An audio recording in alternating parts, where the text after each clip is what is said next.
سلام. امروز در شهر زیبای اصفهان اومدم موزه عصارخانه شاهی که نزدیک میدون نقش جهانه، در واقع پشت میدون نقش جهان تو بازاراشه. تو نقشه میتونید پیداش کنید. با هم بریم موزه رو ببینیم و تا انتهای ویدیو همراه من باشید. در ایران قدیم به آسیاب‌های خاصی که برای خرد کردن برخی مواد مثل زردچوبه و فلفل استفاده میشد عصارخانه میگفتند. همچنین از عصارخانه‌ها برای گرفتن عصاره مواد روغنی مثل کرچک استفاده میشد. در واقع واژه عصارخانه به معنای محل عصاره‌گیری است و کارکرد این عصارخانه‌ها را میتوان شبیه به کارخانه‌های روغنکشی دانست. روغن تهیه شده در عصارخانه‌ها بیشتر برای روشنایی شهر استفاده میشد. عصارخانه از دو قطعه سنگ بزرگ تشکیل میشد که روی هم قرار میگرفتند. این دو قطعه سنگ از یک طرف با اهرمی به چارپایی نظیر الاغ یا شتر و اسب وصل بود و با حرکت حیوان به صورت دورانی سنگ روی آسیاب به حرکت در می آمد و با گردشان مواد میان دو سنگ نرم می شد. قسمت بالای سنگ متحرک جایگاهی بود که مواد خرد شونده را داخل آن می ریختند تا به زیر سنگ بروند و خرد شوند. این عصارخانه‌های ابتدایی را چوغنگیری نیز می گفتند. عصارخانه‌ها را میتوان نماد صنعتی ایران قدیم دانست و از آنها در یزد، چهارمحال و بختیاری و اصفهان نمونه‌های معدودی باقی مانده است. در گذشته عصاری به عنوان یک شغل بسیار با اهمیت شناخته میشد. با گذشت زمان و گسترش نیازهای مردم، عصارخانه‌ها هم پیشرفت کردند و تغییراتی در آنها شکل گرفت. عصارخانه شاهی در سال 1021 هجری قمری همزمان با احداث بازار بزرگ قیصریه و مدرسه ملا عبدالله به دستور شاه عباس اول ساخته شد. عصارخانه شاهی در شهر اصفهان در میدان نقش جهان جنب ورودی بازار قیصریه قرار دارد.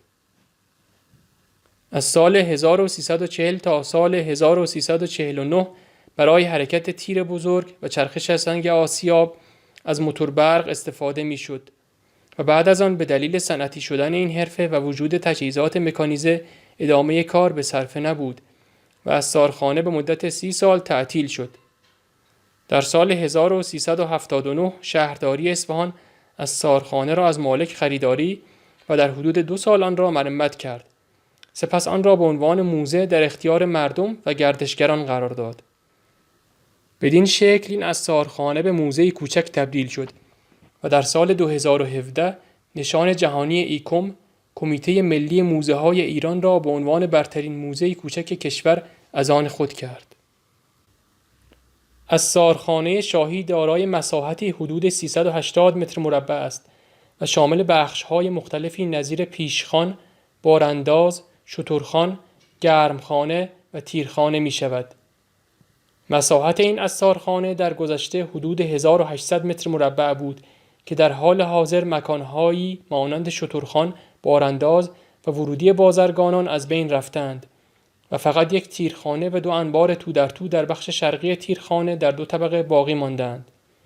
محل بارانداز عصارخانه همکنون در پاساژ طلافروشان قرار دارد. شترخوان به عنوان محلی برای نگهداری اسب و شترهای عصارخانه بوده است.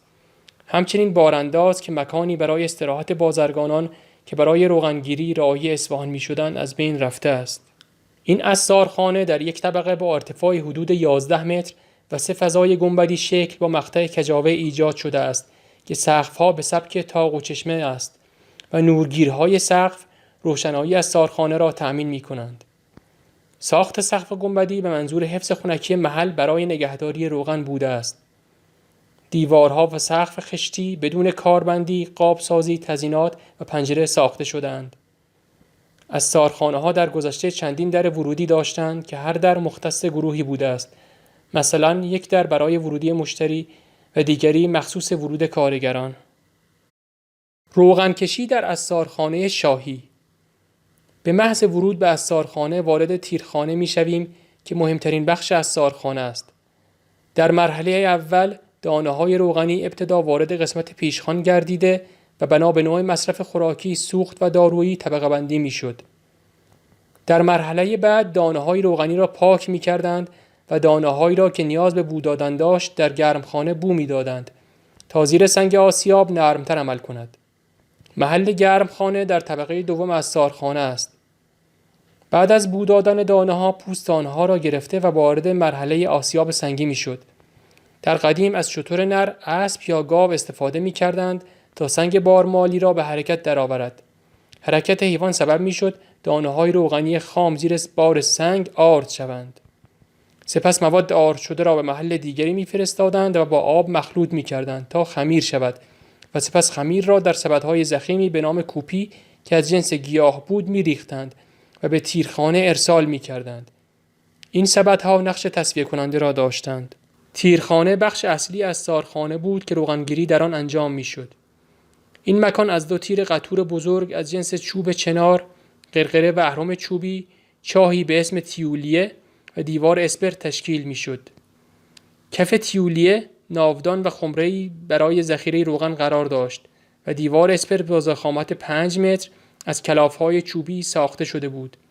بعد از اتمام روغنگیری، روغن‌ها به خمره‌های بزرگ منتقل می‌شدند و خمره‌ها در انبار و در داخل دیوار نگهداری می‌شدند. دانه‌های روغنی که در استارخانه شاهی به کار می‌رفتند معمولاً کنجد، پنبه‌دانه و آفتابگردان بودند.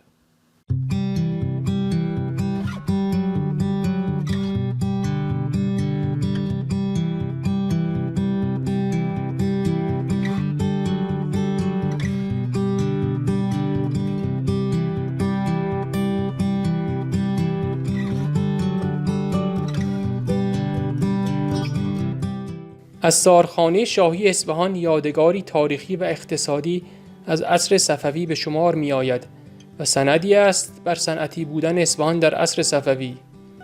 امروزه موزه این استارخانه بسیار زیبا طراحی شده است و با ورود به آن می توان به راحتی استارخانه را در حال فعالیت تصور کرد.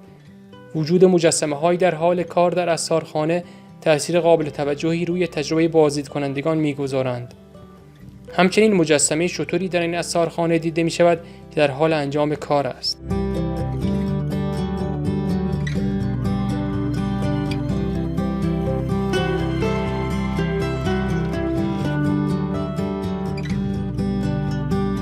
بینندگان و همراهان عزیز کانال تراول ویز حسین، امیدوارم این ویدیو براتون مفید بوده باشه و از دیدن اون لذت برده باشید. لطفاً برای حمایت از این کانال در کانال سابسکرایب کنید و ویدیو رو لایک کنید و خوشحال میشم اگر نظری و پیشنهادی دارید در کامنت ها اون رو با من در میون بذارید. تا ویدیو بعدی، خدا نگهدار.